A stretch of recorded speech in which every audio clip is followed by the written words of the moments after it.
What's going, guys? Scotty with Miller Marine. Friday afternoon, closing up the shop.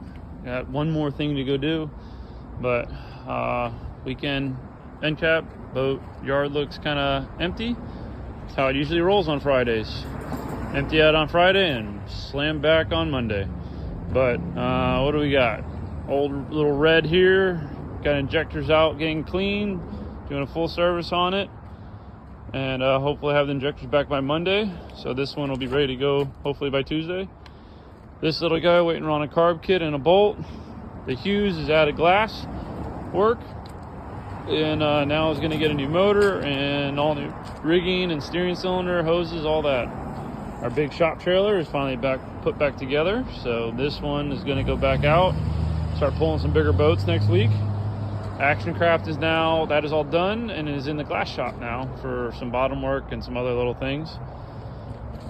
The blue boat is waiting on insurance to get us some money for a new motor now. Rewire is all done. Chinham was in for getting the rub rail resealed. Black boat was in for a service and injector cleaning. Got that thing. Those are Key Largo Water Sports. Need a boat rent. There you go. Pink little whaler's done.